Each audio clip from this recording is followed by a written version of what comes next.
that time fool you? No, I don't think so. And you see the way Beach Blanket Book finishes up. Another one that caught my eye was Sports Obsession coming through towards the finish line there for Jody Jamieson, one that he was able to keep along the rail throughout and finds a lane in deep stretch and finishes up nicely there in third. Denali Seelster, who was cutting the mile there and leading through that middle half, finished fourth and has been scratched out of today's final. Something to keep in mind there we'll talk about in a moment. Yeah, perhaps that performance was telling in the fact that he has been withdrawn today. The also eligible Kalima, the number 10, and who was the also eligible, will draw in and start in his place in post number 3.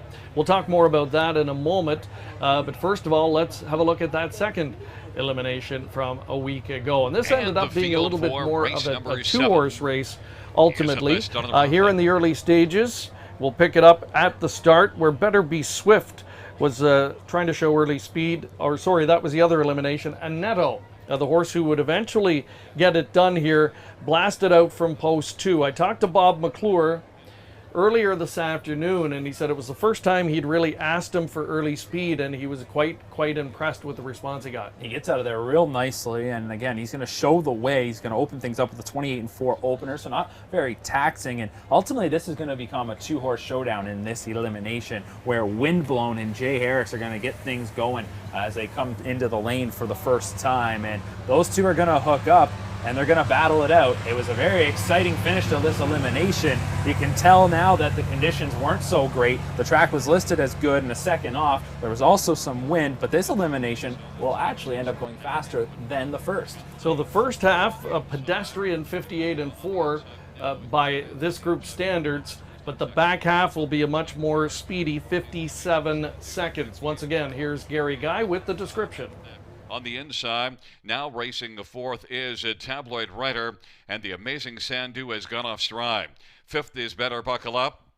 Doc Finelli is racing sixth. They roll on down the backstretch, and Neto leads it by 3/4.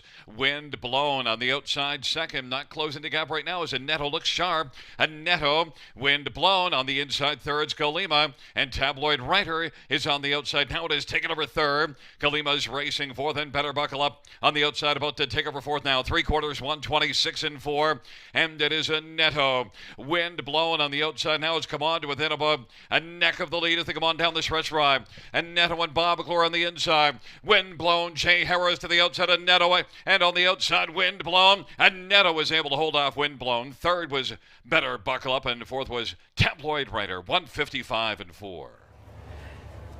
And it came down to just ahead at the finish, Aneto holding on, Windblown falling just short. Of the two, Mark, who impressed you the most? I'm going to have to go with Beach Blanket Book for sure. I thought that was just a real nice looking effort just to finish up the way that one did.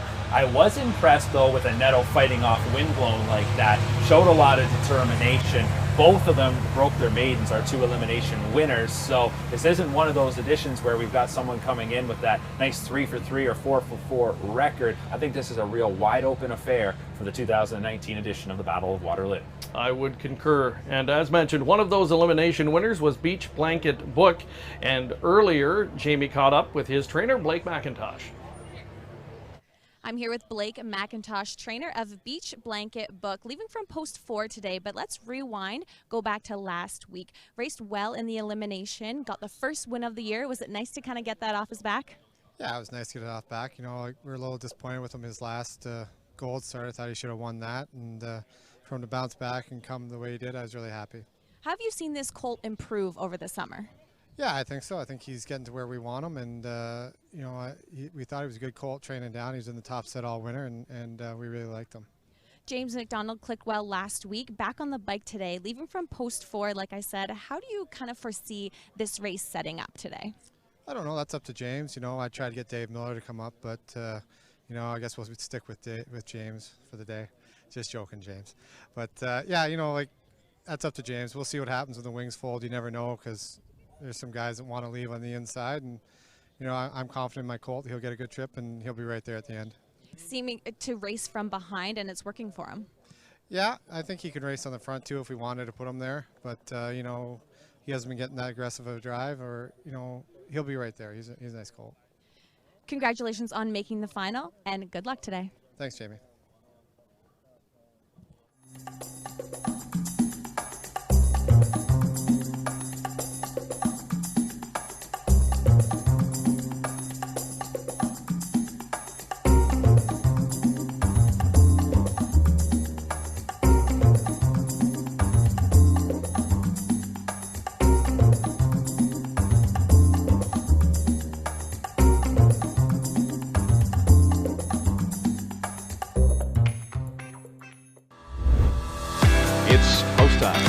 Battle of Waterloo. Sporting the look as they are about to turn for home in the Battle of Waterloo. 3/4, 125-3. Bob Ben-and-John is clinging to a tenuous lead. Go Daddy Go is charging for John Campbell as they come on down the lane. And Sportskeeper to the outside, up the inside now is Sporting the look as they come to the finish on the outside. Go Daddy Go! Go Daddy Go! It's a Hall of Fame Battle of Waterloo. A look back to 5 years ago when Go Daddy Go and the legendary John Campbell emerged victorious in the Battle of Waterloo. Hi and welcome back to our live coverage today of Industry Day, presented today by COSA, the Central Ontario Standardbred Association. A big thank you to them for sponsoring our entire Facebook Live series this summer. Before the break, we heard from Blake McIntosh talking about his charge in the Battle of Waterloo, and he's got a couple of nice fillies in the Battle of the Bells as we turn our attention to that now. A little bit of bonus coverage here this afternoon. $157,500 final. And one of his fillies that surprised in winning her elimination a week ago, Mark, was Queso Releno. This one had been overlooked to the tune of 35-1 going in. Yeah, certainly wasn't given much of a shot in that elimination, and she proves everybody wrong with an effort that, again, I'm gonna guess probably surprised him a little bit, as she ends up being 3 wide going to 3/4, coming from 7th at the half, is 3 wide all the way up the backstretch, 3 wide on that final turn. That's a position where you're likely going to be losing ground coming into the lane, and this filly comes through for the upset victory. Again, this is an open draw for these finals, so just because you won your elimination does not guarantee you any sort of post position, but she draws post position number 3, much better than post 7 that she had in that elimination where she still got it done. Blake McIntosh got a real nice filly here. Jody Jameson's going to team up with this one. She's a daughter of Better Than Cheddar. Interesting, only 2 starts into her career, so 2 races, a couple of qualifiers, and already 3 different drivers. So she's been able to handle that. She's been able to handle different sized racing, ovals, and different post positions. Yeah, and that's something you want to see in these young horses, is that they can overcome no matter what's thrown at them. And what I saw there last week certainly shows me that she's got plenty of talent and ability. She didn't get as many of the headlines as the star elimination winner, that being Alicorn, but hey, we got to race these races, as we found out this past weekend in our sport. Just because there's a heavy favorite does not mean anything. That's right. As good as Queso Releno was in her elim, there's a filly named Alicorn who is going to get the bulk of the attention, no doubt, in this Battle of the Bells final. This daughter of Better's Delight, after that 51 score in a gold division at Woodbine, could not have looked any better in winning her elimination a week ago in 54-2. Time to meet the field in its entirety. Nice shot there from inside the track, and our cable cam won his preeminence in the field. Paul McDonnell to do the driving for Marcel Berrios, one of the long shots. Next up is number 2, Tamagami Sealster, a Sunshine Beach filly. Wayne McGean trains. Jay Harris, who's got a big shot in the Battle of Waterloo final, will steer this daughter of Sunshine Beach. She's 1 for 5. And a nice crowd starting to gather here at Grand River as well. There's number 3, one of the elimination winners from a week ago. She's 9-2 currently. Queso Releno, daughter of Better Than Cheddar, trained by Blake McIntosh. One of the owners, Sue Vernon Smith, interesting story. This is the first horse she's ever owned, and just simply wanted to get involved, contacted Blake, and the rest is history. And this filly, a winner at 55-4 from off the pace last week. And a big performance today. She'll think this game's very easy. Next up, number 4, Alicorn, the 1-5 favorite. 151 winner in OSS Gold Action 2 back, then comes here and sets the track record in her elimination, winning by 3 1/4 in 154-2. Louis-Philippe Waugh will drive for trainer Chantel Mitchell. Alicorn is a daughter of Better's Delight. Here's another daughter of a sports writer coming up next. The number 5 at the field, her name is Highland Salsa. Highland Salsa, owned and bred by Highland Thoroughbred Farm here of Inglewood, Ontario. As we continue to get a look at the 4, there is the 5. Trevor Henry will be on board. Amanda Fine, one of the young female trainers in the sport here in Ontario, sends this one out. She could be a sleeper in here. Came from a long way back in her elim and fell just short in finishing 2nd at the end. Next up, we'll take a look at Sound Idea, a Mach 3 filly trained by John Balzer, being driven by Chris Christoforou. She finished 2nd to Alicorn in her elimination, as she has 2 seconds in 3 starts. Started things out south of the border at the Meadowlands. American Connections coming here to try the Ontario Sire Stakes and the Battle of the Bells. The second starter in the field, for trainer Blake McIntosh is number 7, Better Be a Secret. James McDonald will pick up the drive. Rob Shepard was scheduled, but is not here this afternoon, so James picks up the steer here. Generally races from off the pace, and this daughter of Better's Delight with that tactic has had 5 third-place finishes from 5 trips postward. Number 8 is Karma Seelster, also a daughter of sports writer who is co-owned by one of the legends of our sport, Keith Waples. Greg McNair trains, Doug McNair drives. She won her elimination in 156-2, getting the job done for her first win in 3 tries. She was the most expensive yearling purchase in this field at $127,000 at last fall's London Selected Yearling Sale. Tough post position to overcome, but she's coming in off a win. Sunshine Beach has been one of the hot new sires in Ontario the last couple of seasons. He had a winner earlier today in OSS Grassroots action for 3-year-old Colton Gelding Pacers with OK Kudo. And he's represented by All Day Sunshine, the number 9, the last one of the field. Sylvain Filion will drive for trainer Richard Moreau. So there's a look at the complete field, and the talk of the tote board continues to be Alicorn. 3 1/4 length winner last week in her elim. She looked push button, and she won by 3 1/4 and didn't appear to be fully extended. Can anyone challenge her today? I'd like to say someone can, but I'd be a liar. I think this is Alicorn's race, and based off those last 2 performances we've seen, she is just so far ahead of these other fillies at this time. Of course, it is early on in the season, and with each passing start, somebody is going to step up. We talked already about Queso Releno. The other one I would have had my eye on had she drawn better is Karma Seelster. I think this one's got the pedigree to be a nice filly. Greg McNair trains, Doug McNair will drive. Doug McNair, of course, one of the biggest victories to start his career was winning the Battle of Waterloo. He's won the Battle of the Bells before, winning back in 2013 with Lady Shadow. And again, Karma Seelster, this is one that caught my eye in the early qualifiers to begin her career, but today might not be her day with that post position. If you think she can overcome it, what a price you're getting. Great price on the number 2, 35-1. Temagami Seelster, a daughter of Sunshine Beach. Second, missing only a neck last week in her split. First up in the back half.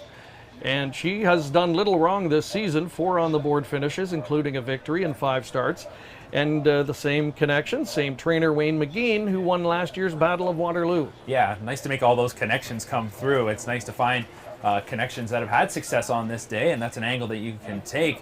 Jay Harris, this could be such a big afternoon for him here, and he's got to like the position he's got with Temagami Seelster, daughter of Sunshine Beach, and that consistency is what you like to see. Finished up her mile nicely, 28-3 in the 3rd quarter, 29-1 home. So again, we want to welcome everybody tuning in today on our various platforms. Facebook Live broadcast, our 4th and final one of the season, part of the series presented this year by the Central Ontario Standardbred Association. If you're watching in today, drop us a line, leave us a comment. We would love to hear from you, and let us know what you think. There's a look at Doug McNair teaming up with Father Greg here. The father-son combinations have had tremendous success on this particular day over the years. Of course, you look at Team Jameson, Carl and Jody. They'll be prominent again this afternoon. Greg and Doug McNair, no exception. Yeah, certainly, and that makes sense because you consider what Industry Day is. This is the 29th annual Industry Day. Originally started at Elmira Raceway, of course, when the Grand River opened. It moved here, and you look out into the crowd, which is fantastic, and you'll see it in our fantastic shots from our crew. Families, that's what you see out here today. So to make those family connections, it's only fitting on a day like today. And for the McNairs, you know, they're stabled literally just down the road here from Grand River Raceway. So this is one that's important to them every year, and one they circle on their calendar, and they make sure that they've got their horses prepped and ready for this kind of an event. So we are counting down the moments and getting set to go with our Battle of the Bells, part of a powerful 2-pack of races for you here this afternoon on Facebook. Final look at the odds. Anything jumping out at you there? No surprise, again, when you look at the odds, 1-5 on Alicorn. Back in her elimination, Louis Waugh let her get out of there no problem and let the dust settle up front before he moved around, and she put up an opening half, Greg, of 55-2. So the back half's only 59 seconds. But if Waugh had wanted to go more, there's no doubt in my mind that he could have. This is such an impressive filly to look at, a daughter of Better's Delight, And again, it's going to take quite the effort, or it's going to take an off day for her to lose here, in my opinion, which is funny how we have both sides covered in our 2-race pack, like you mentioned, a wide open battle of Waterloo, and then a race here where we're likely looking at a potential superstar. And you know, if you're playing that pick 3 here, the late pick 4, having said that, a lot of people will single her. I don't know if I would. I think I'd want to throw this filly on the ticket as well. I mean, her elimination win was ultra impressive. Just her second career start. Her back half individually charted in 56-4. That is a huge back half here at Grand River. Not an easy track to come from far off the pace on. No, it isn't, and as I already mentioned, to be 3 wide the entire third quarter essentially, and then 3 wide off the turn into the stretch. She's going a lot of extra ground there, and to still have the impressive speed that she did at the end. COSA Orlando definitely turned some heads, and we'll see what she can do for a follow-up here in the final. There's preeminence, post 1. She has the advantage of that, but another of the long shots in the field. She has not missed the board, though, in 3 trips postward so far this season. Getting set to go with the start of the Battle of the Bells. Let's send it upstairs for the call with track announcer Gary Guy.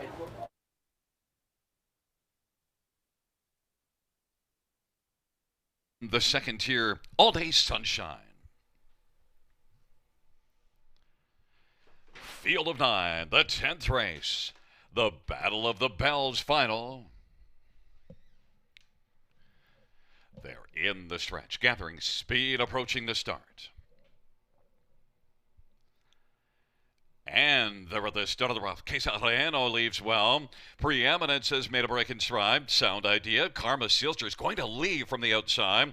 And Tamagami Sealster is racing into the front 4 as they work into the backstretch. Alicorn now moving up on the outside. And Alicorn has gone rough and off stride. Now Karma Sealster from the outside post position is going to sweep up and clear to the lead. Karma Sealster. COSA is racing second. Sound Ideas third. Tamagami Sealster is racing fourth, and Alicorn was able to make a quick recovery, but has a lot of work to do now. And then it is back to All Day Sunshine and Highland Salsa and Better Be a Secret. Way back is Preeminence. And that opening quarter was a very sharp 26-3. They come off the turn. Karma Sealster and Doug McNair was able to grab the lead and has an advantage of a couple. COSA on the inside. Alicorn's working first up third. Sound Ideas fourth. The half was 55-4. All Day Sunshine is fifth, and then Highland Salsa to the outside. Tamagami Sealster on the pylons as they work their way on into the backstretch, and then it is back further to Better Be a Secret as they race their way on down the backstretch.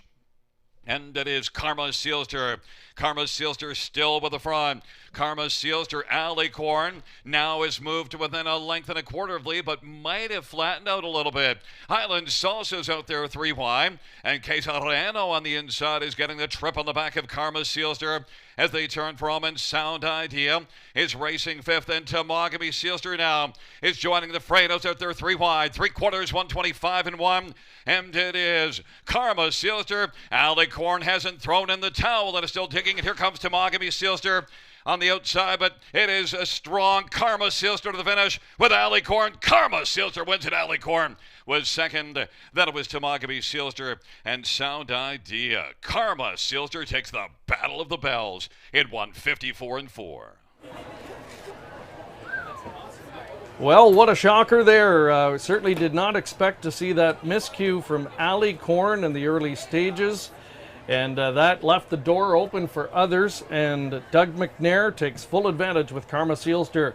So overlooked somewhat because of that outside post position, but it's just simply a starting spot in the 8th pole. Mark, everything had changed. It certainly did. As soon as Alicorn goes off stride, and I'll be interested to ask Doug McNair in a moment how things might have changed for him, and how was he aware Alicorn had gone off stride, but did it ever change? Alicorn still races such a huge mile here, but Karma Sealster gets the job done. She was no slouch, like I said. She goes into her elimination as the favorite. She delivers, and this is just as good as Philly, a daughter of sports writer, from post 8 to take the Battle of the Bells. Absolutely. So take nothing away from the runner-up, Alicorn. Kind of beat herself today with that miscue in the first turn, unfortunately for the connections, but raced absolutely huge. in finishing second in the 54 and 4 mile, being parked the mile after that early miscue. Getting another look at the stretch drive and the finish. So there she is digging, but full marks to Karma Seelster. She went to the front and seized the moment and holds on for the victory. Nice late rally from Temagami Seelster, the daughter of Sunshine Beach, to pick up third for trainer Wayne McGean and driver Jay Harris. If there was a disappointment from those top few finishers, I would say COSA Releno, considering the good trip she had. Yeah, she got to sit right on the back of Karma Seelster, and they went a hot opening quarter, and I'd say that half as well.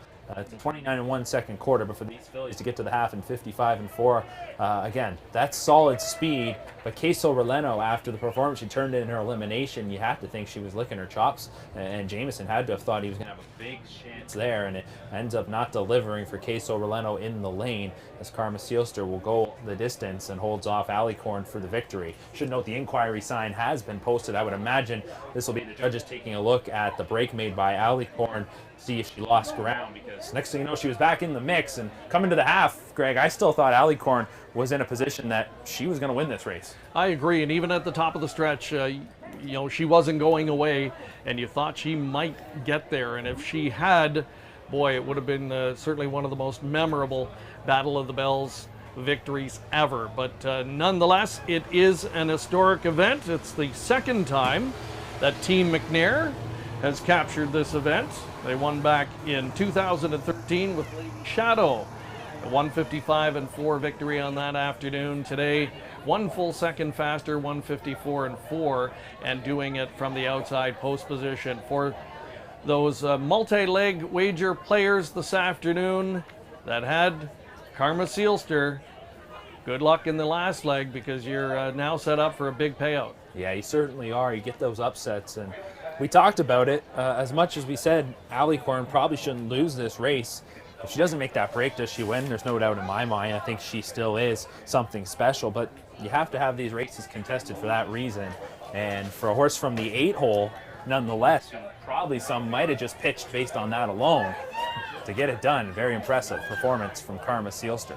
Big throng of friends and family in the winner's circle to greet the connections. We're going to let Mark head out to the winner's circle to catch up with those winning connections in a moment. Again, this is the second time for the tandem of Greg and son Doug McNair winning. Let's take a quick break, and we'll have some reaction on the other side. Harness Racing Update is the sport's most comprehensive and trusted news source, and the fastest growing publication in the game. HRU has you covered with award-winning features and commentary from some of the sport's best writers.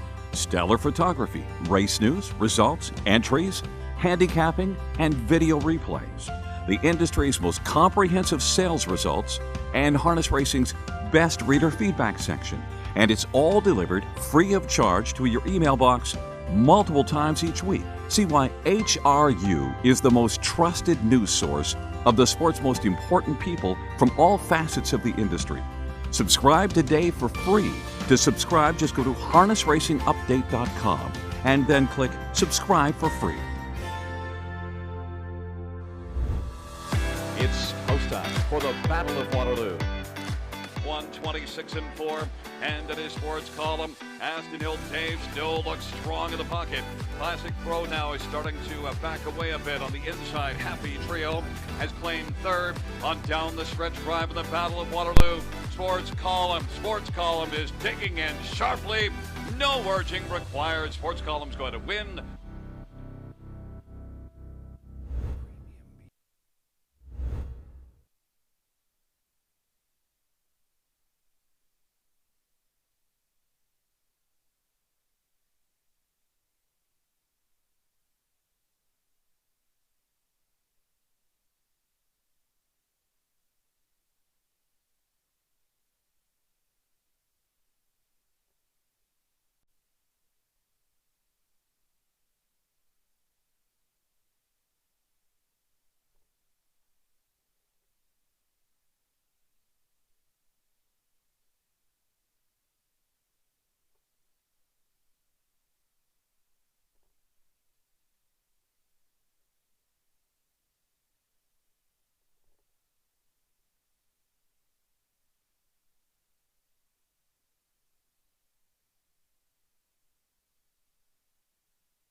Standing trackside with the winners of the Battle of the Bells, Karma Sealster, trainer Greg McNair, driver Doug McNair. Doug, I'll start with you first. Post position number 8.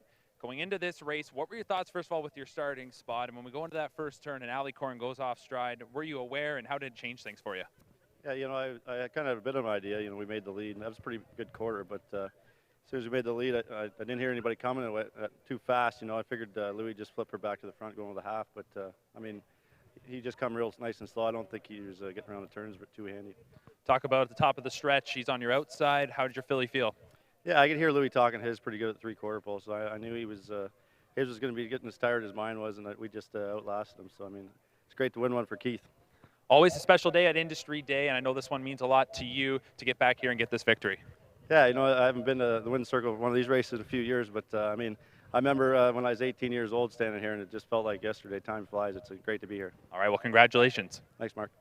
Greg, Karma Sealster, what can you tell us about? She was a $127,000 yearling purchase, and how did she train down, and was this always in the cards, you think, for her?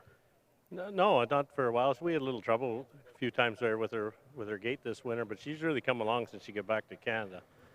And Doug going out tonight, he said he was going to probably race her real conservative. And I thought she'd be tough in front, but I seen that quarter. I thought, geez, that's not that easy a quarter or half. But she hung good. A real impressive performance. She won her elimination last week. How were you feeling coming into the final? Oh, I felt real good till I saw the draw, and then I thought, well, that's big problems because that's a good horse on the inside of us, and I figured I thought she'd probably be second best, but no, she raced good. As Doug just mentioned, a special victory. You're local to here. This isn't very far from home for you, and you guys come here and get a victory in an event like this has to feel pretty good. Oh, it sure does. It's our home track, and we're here quite a bit in the spring training these down, and I really like it here. All right, well, congratulations. Thank you. Karma Sealster wins the 2019 edition of the Battle of the Bells. Okay, thanks.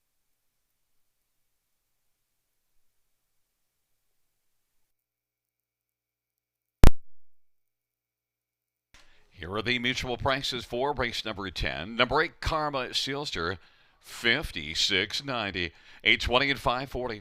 For Alicorn, $220 and 210. To Tamagabe Sealster, $5. The exactor, $146.30. All right, thank you to Mark McKelvey. Catching up with the very happy the dollar superfecta, $3,248. And time to have a look at the mutual returns from that race, and it was jackpot time. If you backed Karma Sealster, $56.90 was the win ticket return for the filly, and triggers a $1 superfecta worth well over $3,000. In fact, $3,248.40. 40 center at almost $650. Post times in about 11 minutes. Note scratched as Combination 3 there Denali as well. Sealster. So even with the Number dead 10, favorite in the mix and Moving finishing second, next to our post position you get some very nice pari-mutuel returns. So once again, congratulations to the connections. The Battle of Waterloo, a second victory for Team McNair here in 2019. Let's take another short commercial break, and we'll turn our attention then to the Battle of Waterloo.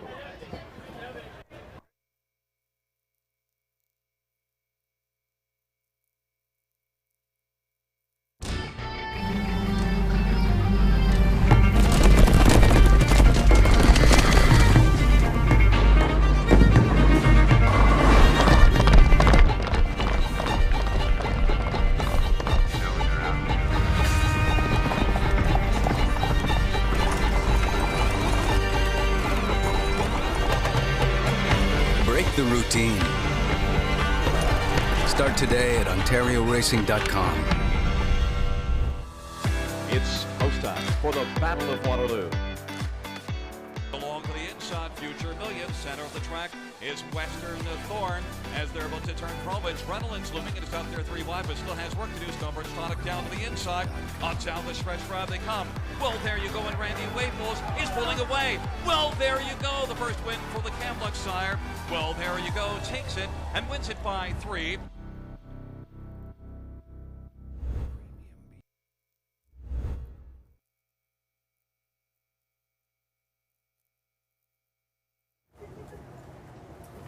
And welcome back to live coverage here on Facebook from Grand River Raceway in Elora, Ontario. It is Industry Day, And co-featured this afternoon, the Battle of the Bells just completed. Big upset as Karma Seelster got it done there from post position number 8.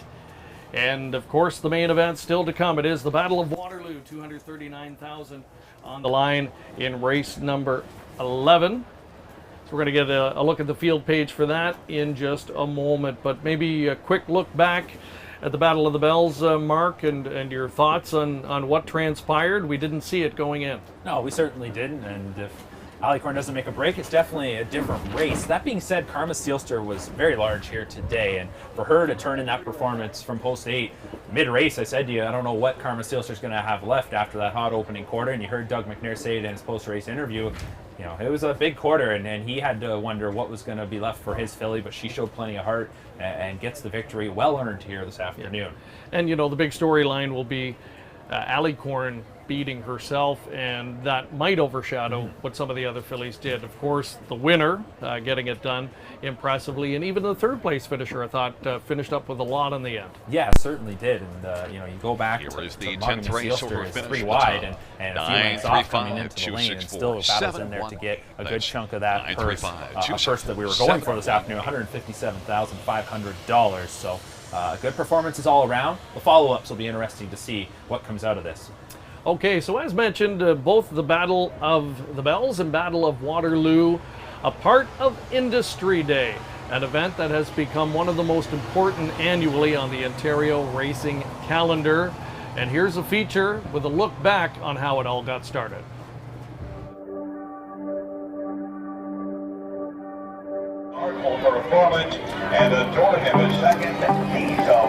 Industry Day is the premier event for Grand River Raceway, and when it started back in the late 90s at Elmira Raceway, it was an event to celebrate the industry.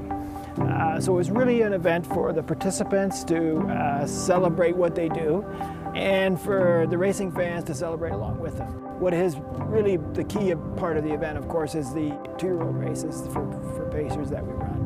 And it is it's a marquee event for our calendar, and it's a really important event for Ontario sired horses racing in the province, an opportunity for them to race outside the program, but within the program, where they can really pick up a key win for them early in their careers.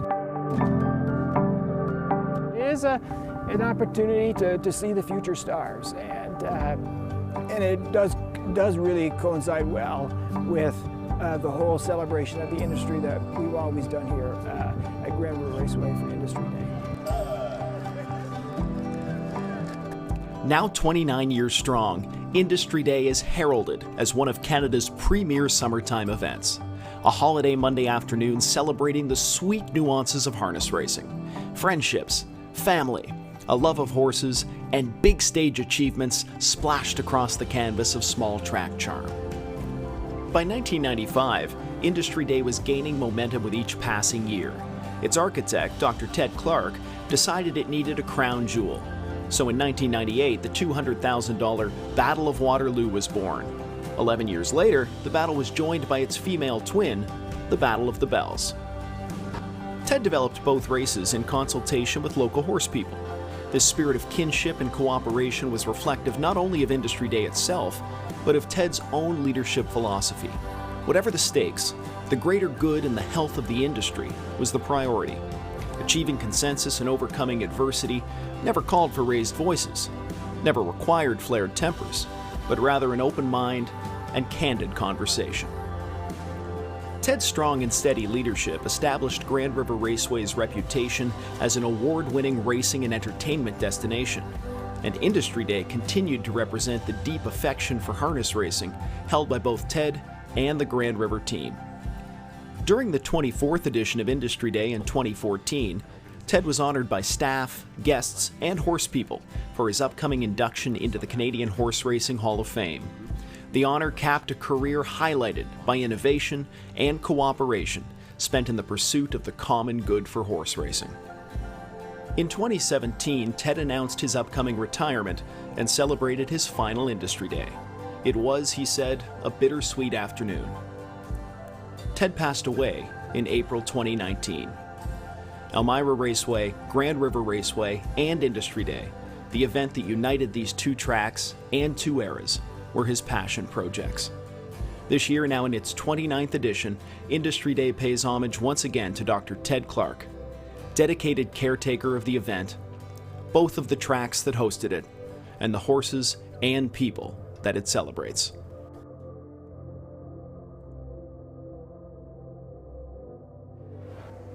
The dulcet tones of Chris Roberts with that feature. We thank him, and hard to believe it's already the 29th edition of Industry Day, and hard to believe that we're almost at our main event, the Battle of Waterloo, and in fact the field is on the track, so we're going to get you right to it to meet the horses in this year's edition of the battle. Wind blown as the wind does start to pick up here.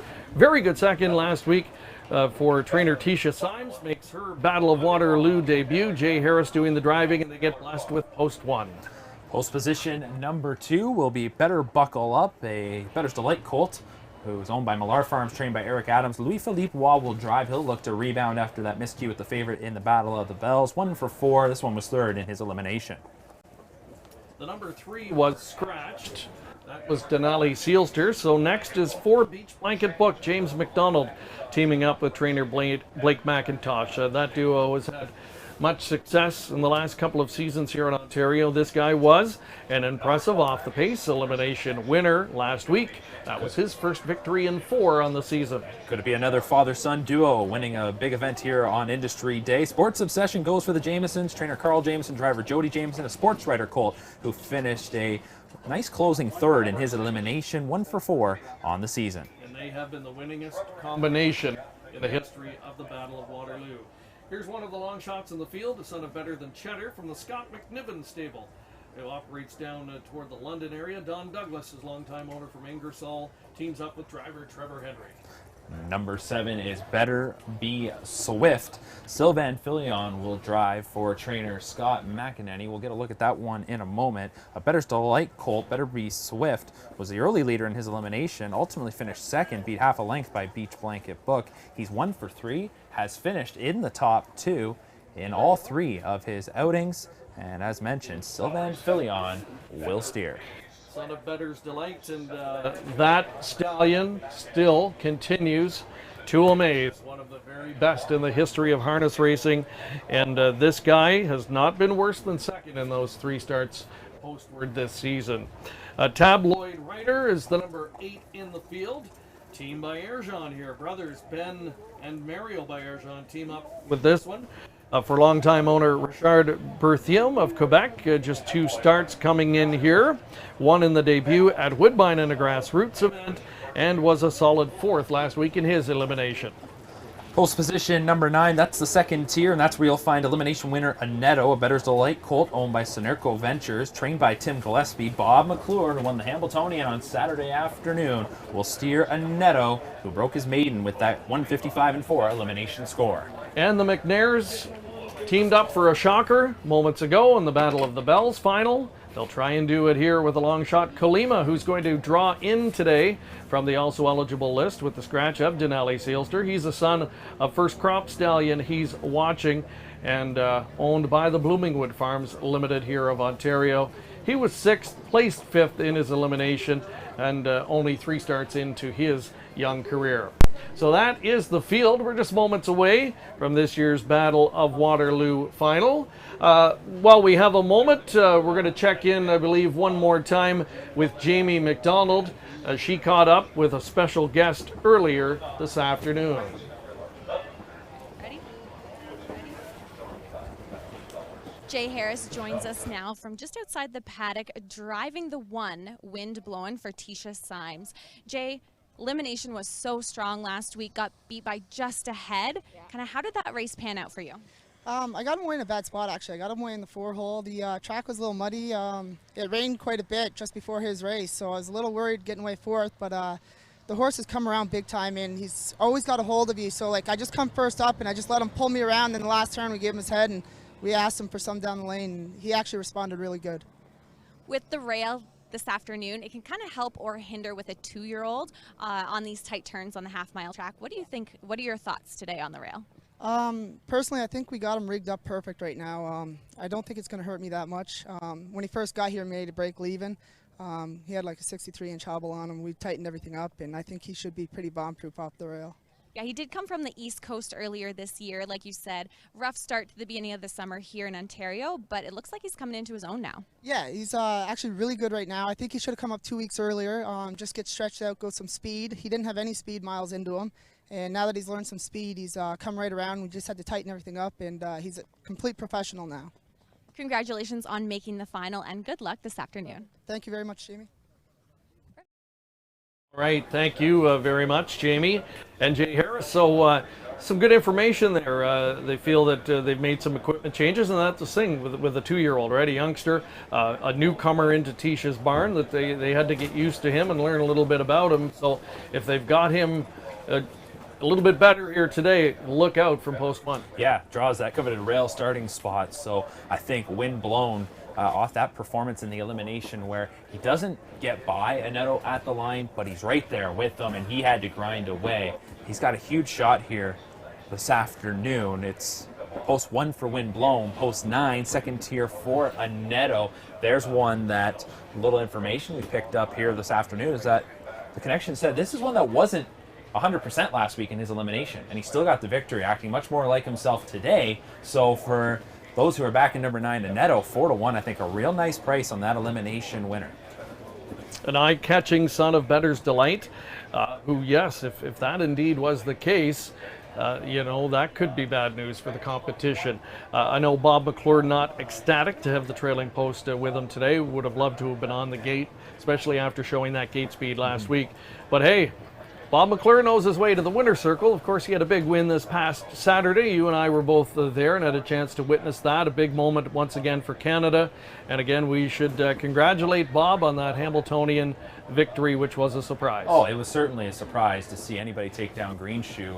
Was going to be a shocker, and for it to be the Canadian connections of Serge Godin's with determination, trainer Luc Blais, and driver Bob McClure with Forbidden Trade to get that victory so huge for our sport here in this country. And of course, that's an Ontario sired Forbidden Trade, a son of Cadabra. So a great victory all around. And Bob McClure, I don't imagine anything's going to wipe the smile off his face for quite some time, getting tons of congratulations from those here in attendance this afternoon. And he represents that young wave of great young Canadian drivers, and they're well represented in this field. Guys like James McDonald, Doug McNair, Louis-Philippe Roy with a meteoric rise to the top here in the last few years as well.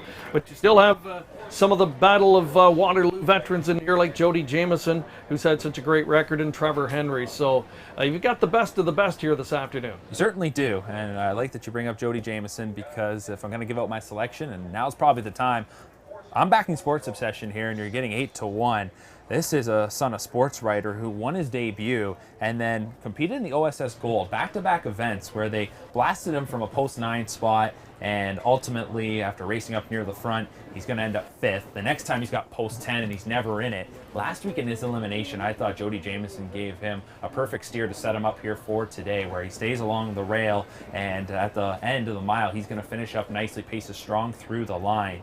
And I think if we're going off the hunch, or I should say the theme of father-son, there's another angle why I'm behind Sports Obsession here, starting from post 5 at 8-1 for the Jamiesons.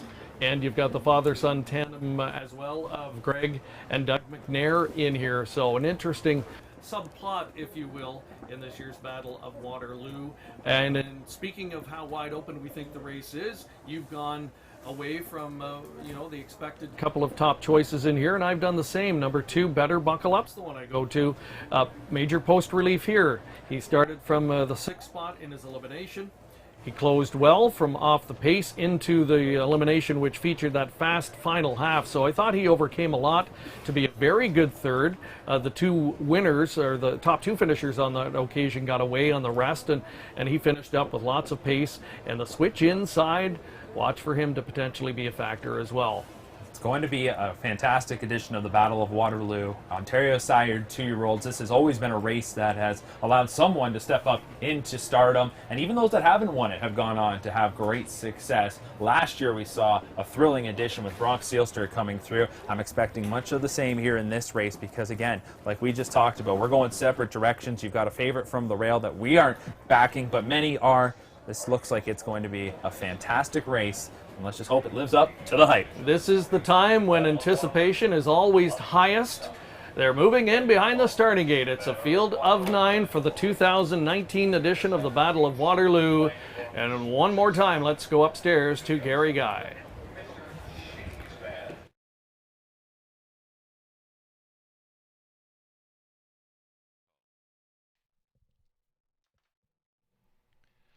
Field of 9, the 11th race, the Battle of Waterloo final, and they're gathering speed.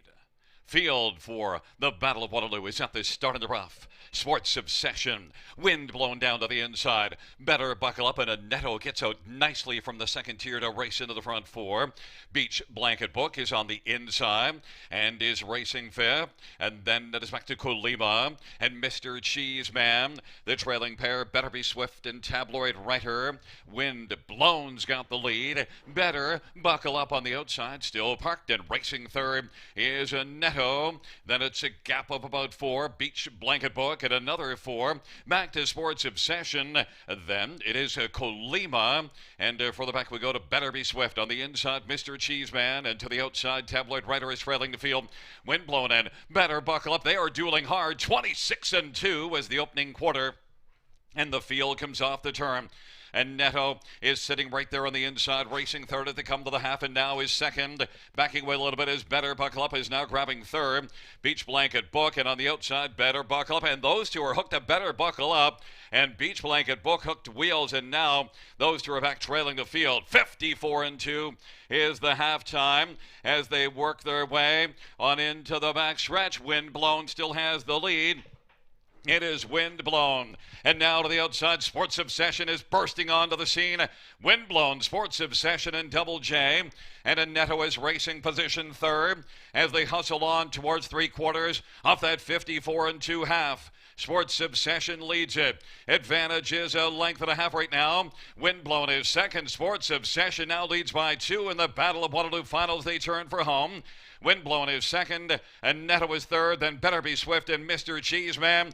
On down the stretch drive, Double J and Sports Obsession in the Battle of Waterloo has got this one and takes it by about 3. Windblown was second, and Netto third, then Better Be Swift and Mr. Cheeseman. 154 flats. Sports Obsession, Jody Jamieson, the Battle of Waterloo final. High drama in this year's Battle of Waterloo, action from start to finish, and the father-son theme continues. And how fitting is it that Carl and Jody Jamieson get it done once again? They do it again. Sports Obsession is going to come through, and after some absolutely sizzling early fractions, not much was going to be left for Windblown. And of course, with the drama going into the turn after the half, the door was wide open for Jamieson to come through, and he's going to be an easy winner for Sports Obsession. The second win in 5 starts, stops the clock in 1:54, and wins the 2019 edition of the Battle of Waterloo, going off at 7-1. Very unfortunate, the incident at the half, and such a key moment in the race. And Beach Blanket Book, unfortunately, the one that got the worst of that, as he looked like he was getting a perfect trip, sitting just off of that speed, and you have to think that dramatically changed the outcome. Oh, it certainly did, and Jay Harris had one game plan with Windblown, and from the rail he was not going to let Better Buckle Up get by, and the half of 54-2 just going to take a huge sting, or put a big sting into these rookies, and that did it in for Better Buckle Up, who backs up, and Beach Blanket Book just can't get around. They hook wheels, and both of them are going to end up not finishing this affair. Of course, nobody worse for wear, just a lot of broken hearts right now, and very disappointing for those connections to see that, especially in Beach Blanket Book's situation, where if you're James McDonald, you're sitting there seeing those big fractions and thinking this is setting up pretty well. Yeah, exactly. And for Windblown, let's talk about this guy. Herculean effort. Jay Harris made that decision going to the quarter. He had to decide, am I going to just keep going or release one to the lead? And he opted to keep on rolling on the front end, and despite those torrid fractions, he hung in admirably. He certainly did, and so don't, no knock here on Windblown at all. That is a well-earned second-place finish in a race that is going for $239 $100,000. Here's the incident at the midway point. As you'll see, the hooking wheels there. Better buckle up and Beach Blanket Book. And hard to say, you know, if any one in particular was at fault. Sometimes those are 50-50 things. You've got a tiring colt, maybe just drifted slightly into the path, and that is certainly the unfortunate part of horse racing there. But interesting. We look at the fractions of the race again. 54-2 opening half, just 59-3 in the back half, into some heavy winds. A little bit windier than it perhaps appears on camera here this afternoon. So getting another look at it here, and again, it's hard to tell if we don't have the head-on shot exactly what happened, but you've got one horse that's tiring and starting to back up, another one who's got a big bow in his neck and really wants to get pacing, and timing is everything, and the timing was very unfortunate there. Oh, it certainly was, and you feel for those, but again, anything can happen in a race, and a beneficiary of that, Sports Obsession. Not sure how it would have played out from there, but Sports Obsession does get the victory, and with our theme of family, Jody Jameson's going to soak this one in. Here's a look at Jody and son Jet heading into the winner's circle here, and they'll be joined by a large and very enthusiastic throng in our winner's enclosure as Jody Jameson and Carl Jameson team up for the 4th time in the history of this event. It's been a while since they last clicked. It was back in 2006 with Why Are We Ideal when they last visited Winners Lane. That was in the midst of quite a run for them. They had won the event 3 times in the span of 5 years. They won it with Village Blitz, Banner Yankee in 2004, and then Why Are We Ideal in 2006. This time getting it done here in a mild upset with Sports Obsession at 7-1. And maybe a nod as well to the Stallion sports writer. He's been one of Ontario's best for a number of years now. Certainly has, continues to turn them out, and continues to have big success in the province as his son, Beach Blanket Book, as I should say, Sports Obsession, gets the victory. Just got another look at the incident just past the half, and one thing to note, how about the winner, Jody Jameson, with some nifty maneuvering as he's able to avoid those 2 hooking wheels to come through for the victory. And now it's celebration time here at Grand River Raceway. As in the winner's circle is the connections of Sports Obsession. Carl Jameson, this is his 5th Battle of Waterloo victory.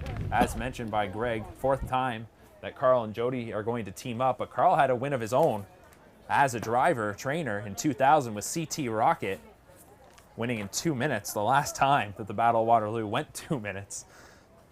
1:54 the time of the mile today. Carl shares ownership with George Harrison, and it is a 2019 Battle of Waterloo crown for Sports Obsession, who was a $70,000 Lexington Select yearling sale purchase. A son of sports right out of the Bettor's Delight Mayor Hayworth Blue Chip, was bred by the 30-plus stable of Ontario, so keeping it in the province. There's Carl Jameson in the green shirt, accepting the trophy for the Battle of Waterloo, flanked by family and friends.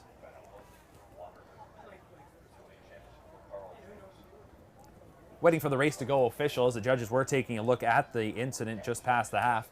Greg has slid away from our broadcast location. He'll head into the winner's circle to catch up with Winning Connections in just a moment. But Sports Obsession is the winner, with Windblown finishing in 2nd.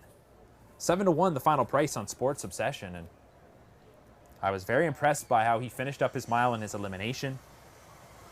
This is one that they brought over to this track, trained him ahead of the eliminations to get him used to his surroundings, trained very well, and it all comes through, and it's a plan perfect that delivers here in today's edition of the Battle of Waterloo. So we'll have reaction in the winner's circle in just a moment. Once again, we'd like to thank the Central Ontario Standardbred Association for their sponsorship of our Facebook Live series throughout the entire spring and summer. And we'd like to thank our viewers for tuning in. Many of you watching from different parts across North America, potentially even the world. We've had viewers from all over on our 3 previous broadcasts here today. Viewers in Florida, British Columbia, and out in the Maritimes. We hope you've enjoyed the 2019 edition of the Battle of Waterloo. There is your winner, Sports Obsession. Winner's circle, Carl Jamieson. It was 2006 the last time we saw you here. What took you so long? It's a tough race to win anymore. I used to win it every second year. Now I finally got the job done again, so it's nice to get it done. Did you expect today coming in with the colt you had that you had a real shot at it? I told everybody you had a good shot. Just need a little bit of luck. Excellent. You got to have some luck, no question. And just talk about this race over the years. Now, with a little bit of a gap between the last time you won it and today, is it a little bit extra special to win? I guess it is in lots of ways because it's been a gap since I win it, and I've sort of had one ended every year. So winning this was nice because I'm getting on the way out, not the way in. So you've got some good years left. Congratulations. Thank you very much. And son Jody, and you've got all your family here, of course, and family's what it's all about, isn't it? Woo!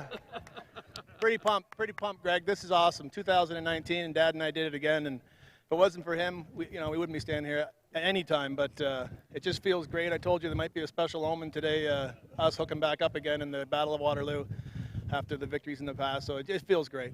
Walk us through the race, and in particular at the half. Where were you at that point? There was a little bit of confusion, and you obviously got around it okay. Well, I actually had visions of, crossing right over to the lead, but there was a couple other guys, Jay and Louie, had other visions of that, and that's a half-mile race, and I had to take back, and once I got them back in gear again, then I noticed them hooked up, and I knew I had the inside lane, the safety lane, so that's where I had it, and I think that was really the race right there. If I had to do too much more work, I'm not sure how much better he would have been because he was pretty tuckered out when he hit the wire. At the 3/4, when you looked like you were going to clear, what are you thinking? Win. Like I was pretty sure we'd win by then unless someone was live behind me, but I was pretty sure if I could get down to the rail, it was over. Who do you have here joining you for this? It's my main man, Jet, the Tiger. Jet, and then there's the Sierra, and his mommy's over here somewhere, hiding. And Grandma. And Grandma, Poppy. And Poppy as well. Well, congratulations, guys. Well done. Thanks a lot, buddy. Appreciate it. Now, the whole clan here enjoying it, and congratulations to Team Jamieson. So, a father-son tandem win both the Battle of the Bells and the Battle of Waterloo on a wonderful day here at Grand River.